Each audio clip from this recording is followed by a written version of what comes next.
এটা কোনো কিছুই না, এটা একমাত্র মওলা পাকের জিকিরের শাস্তি। জিজ্ঞেস করলেন আল্লাহ পাকের জিকিরের শাস্তি কি, বুঝতে পারলাম না। বাবার এই জিহ্বাটা এমন আমার মওলার জন্য পাগল হয়ে গেছে, বাথরুমে যায় তো জিকির নিষেধ, জিহ্বা আমার কথা শুনে না।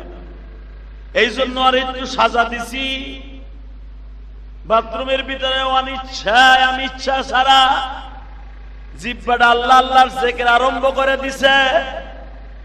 কথা শুনে না বিদায় জিহ্বারে দাঁত দিয়া মঞ্জুরে চাইবা ধরছি, জিহ্বার মধ্যে দাঁত ঢুকে যাইয়া রক্তগুলা চোয়া চোয়া পড়তাছে। মুরিদরা সবাই কান্দার বলেন, হুজুর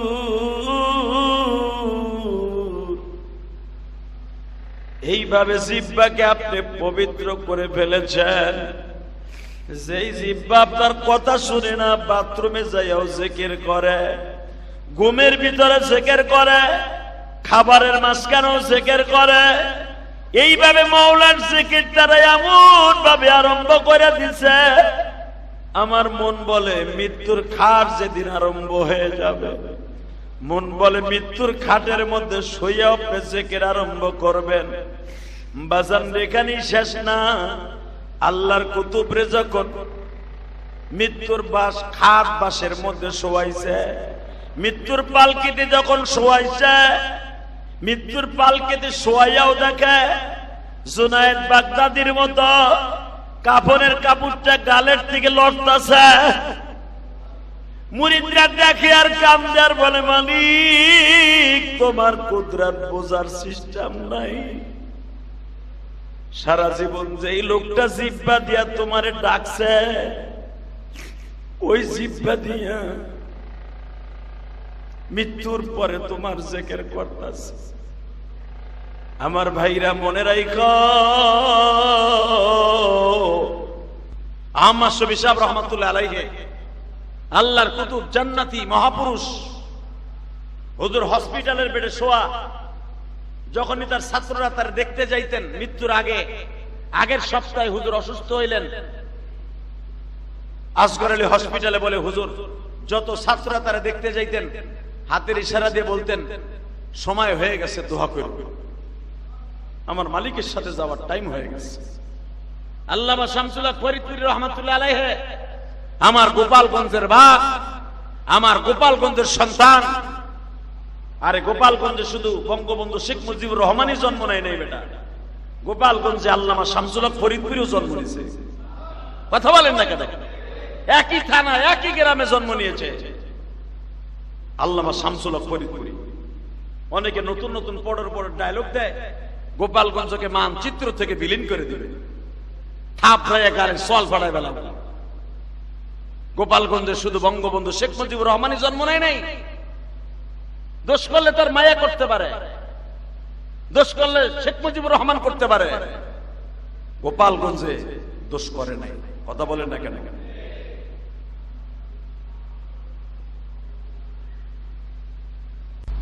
আল্লামা শামসুল্লাহ ফরিদপুরি জন্ম নিয়েছে আমার গোপালগঞ্জের জমিনে।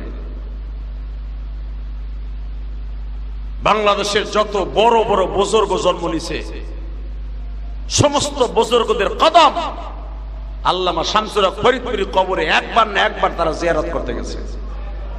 সুবহানাল্লাহ জোরে কইতে মন চায় না? শেখ মুজিবুর রহমানের কবর যতবার জিয়ারত না হয়েছে, তার সাথে বেশি জিয়ারত হয়েছে আল্লামা শামসুল্লাহ ফরিদপুরি কবর। কি জানো ইতিহাস তোমরা? গোপালগঞ্জকে মানচিত্র থেকে বিলীন করে দিবা, এত সহজ নয়, এত সহজ নয়। আমি গোপালগঞ্জের জন্ম নিয়েছি বিদায় আমি গোপালগঞ্জের প্রশংসা করছি তাই নয়। আমার জন্য গোপালগঞ্জ দামি হয় নাই, আর শেখ হাসিনার জন্য গোপালগঞ্জ সস্তা হয় নাই। গোপালগঞ্জ দামি হয়েছে বড় বড় বুজুর্গদের দ্বারা, বড় বড় কদম ওয়ালা বুজুর্গদের পায়ের কদম পড়ার কারণে। কথা ঠিক না বেঠিক? আল্লামা শামসুল্লাহ ফরিদপুরি বাংলার বাঘ, সারা বাংলার বাঘ। আইয়ুব খানের চোখের আঙ্গুল দিয়ে দেখাই দিয়েছিল, আইয়ুব খান तुम पठान का बच्चा, आया मुसलमान का बच्चा, कथा भी सच्चा, জীবন চলে যাবে, আল্লামা শামসুল হক ফরিদপুরের টাকা দিয়ে কিনতে পারবা না। সেই আল্লামা শামসুল হক ফরিদপুরি, আল্লামা শামসুল হক ফরিদপুরি ইন্তেকাল হয়ে যাবে, হসপিটালের বেডে শোয়া, ডাক্তার তার হাত ধরে বসে আছে, আল্লাহর কুতুবের জিহ্বাটা লড়তাছে। জিজ্ঞেস করা হলো, হুজুরের জীবনেতে দেখবেন মৃত্যুর আগ মুহূর্তের অবস্থা, জিজ্ঞেস করা হলো, হুজুর কেমন লাগে? আল্লামা শামসুল হক ফরিদপুরি হাতের ইশারা দিয়ে বলছিলেন, কথা বলো না, আমি আমার মাবুদের সাথে দিদার লাভ করতেছি, শুধু আমার জন্য দোয়া করো। এই জন্য কোন মৃত্যু ব্যক্তির পাশে যখন আপনারা দেখতে যাবেন, কোন মৃত্যু ব্যক্তিকে দেখতে যাবেন, তখন তারে যে বলা যাবে না আপনি কেমন আছেন। যখন দেখবেন লোকটা চলে যাবে আর বাঁচবে না, তখন মুসলমানের নিয়ম হলো তার কানের কাছে যেয়ে বলা, লা ইলাহা মুহাম্মাদুর, জোরে মুহাম্মাদুর সাল্লাল্লাহু আলাইহি সাল্লাম, এই কথাটা বলা। আল্লামা শামসুল হক ফরিদপুরি এত বড় বুজুর্গ ছিলেন। আরে আল্লামা শামসুল হক ফরিদপুরি এই হাফিজুর হুজুর রহমাতুল্লাহ কামরূপের জমিনে আল্লাহর কুতুব ঘুমিয়েছে, আলহামদুলিল্লাহ বলতে পারলো না? এই কামরঙ্গীর চর, এই চরটা এত পরিমাণ ভাঙতো পানিতে, এই বুড়িগঙ্গা নদীর পানিতে, দুই দিকের পানিতে আল্লাহর কুতুব চোখের ইশারা দিয়েছিলেন যে এতটুকু জায়গার মধ্যে আর ভাঙবে না। এখনো পর্যন্ত সেই জায়গাটা ভাঙবে না। আল্লাহ ওয়ালাদের চোখের ইশারা বেটা, এটা আমার মতো নাজায়েজ ইলিয়াস রহমান জিহাদির চোখের ইশারা না। আরে আমি দোয়া করলেও দোয়া কবুল হয় না, আর আল্লাহর কুতুবরা খালি চোখ দিয়ে চাইলে তাই কবুল হয়ে যেত। হ্যাঁ সুবহানাল্লাহ, বোর কাছে যে কই, এটা আমার চোখ না, হাফিজুর রহমাতুল্লাহর চোখ বেটা। আল্লামা শামসুল হক ফরিদপুরি, হাফিজুর রহমাতুল্লাহ, পীর হুজুর রহমাতুল্লাহ, ফজলুল করিম রহমাতুল্লাহ আলাই, ফয়জুল করিম রহমাতুল্লাহ আলাই, রেজাউল করিম, ফজলুল করিম রহমাতুল্লাহ আলাই, হে তার কলিজার টুকরা সন্তান এই যে ফয়জুল করিম, যেই যা বলেন না কিন্তু এদের আমল আছে, কথা ঠিক না বেটি? এদের আমল আছে। এদের আমল না থাকলে তাদের দপ্তরে মানুষ যাইতো না।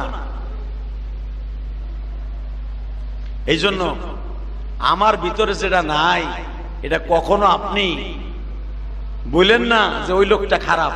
আরে আমি নিজেই তো খারাপ, আর একজনে খারাপ কেমনে বলি, কথা ঠিক না বেটি? হ্যাঁ, খারাপ খারাপ ভালোরেও খারাপ কয়, আর খারাপটারও খারাপ কয়, যে নিজে খারাপ।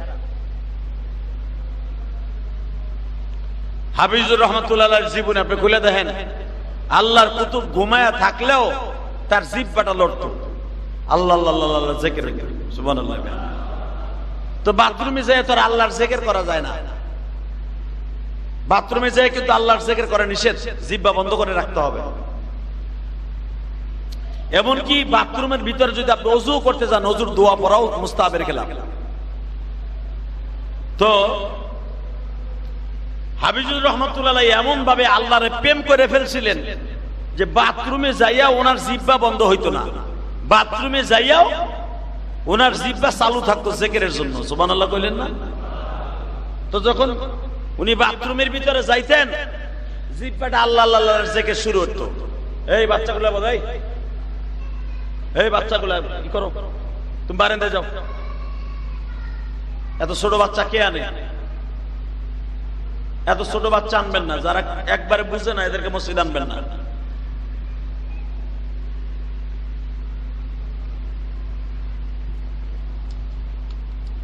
হাফিজুর রহমাতুল্লাহ জিহ্বা দিয়ে আল্লাহ আল্লাহর জিকির করতেছে, ইন দি মিন টাইমে পায়খানার ভিতর যাইয়াও, বাথরুমের মধ্যে যাইয়াও আল্লাহ আল্লাহর জিকির জিহ্বা লড়তেছে। তো আল্লাহর কুতুব উন্নত আল্লাহর সাথে প্রেম ছিল, হার হালাতে আল্লাহ পাকের জিকির করতেন, সুবহানাল্লাহ। তো জিহ্বা কথা শোনে না বিদায় জিহ্বারে দাঁত দিয়ে চাইপা ধরছে, যখনই চাইপা ধরছে জিহ্বা কাইটা দুই গালের এই সল বায়া বায়া রক্ত পড়তেছে। বাজানরে ভালো করে বুঝবেন, আল্লাহর কুতুব হাফিজুর রহমাতুল্লাহ আলাইহি যখন রক্তগুলা বেয়ে বেয়ে পড়তাছে,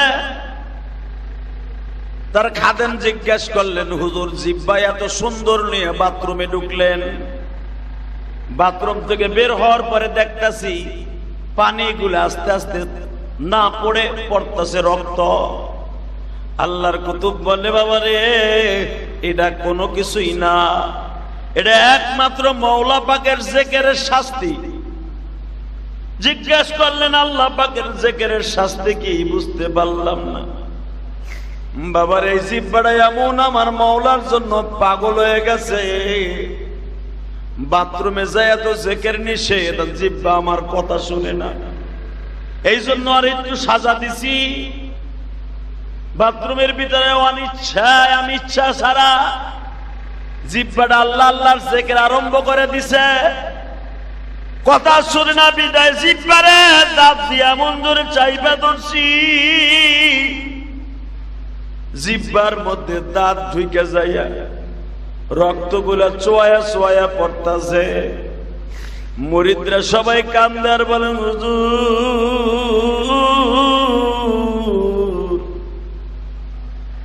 এইভাবে জিহ্বাকে আপনি পবিত্র করে ফেলেছেন, যেই জিহ্বা আপনার কথা শুনে না বাথরুমে যাইয়াও জিকির করে, ঘুমের ভিতরে জিকির করে, খাবারের মাঝখানেও জিকির করে। এইভাবে মাওলার জিকির তারা এমন ভাবে আরম্ভ করে দিছে, আমার মন বলে মৃত্যুর খাট যেদিন আরম্ভ হয়ে যাবে, মন বলে মৃত্যুর খাটের মধ্যে শুয়ে আপনি জিকির আরম্ভ করবেন। বাজান এখানেই শেষ না, আল্লাহর কুতুবরে যখন মৃত্যুর বাস খাট বাসের মধ্যে শোয়াইছে, মৃত্যুর পালকিতে যখন শোয়াইছে, মৃত্যুর পালকিতে শোয়াইয়াও দেখে জুনায়েদ বাগদাদির মতো কাফনের কাপড়টা গালের থেকে লড়তাছে। মুরিদরা দেখে আর কান্দে আর বলে, মালিক তোমার কুদরত বোঝার সিস্টেম নাই।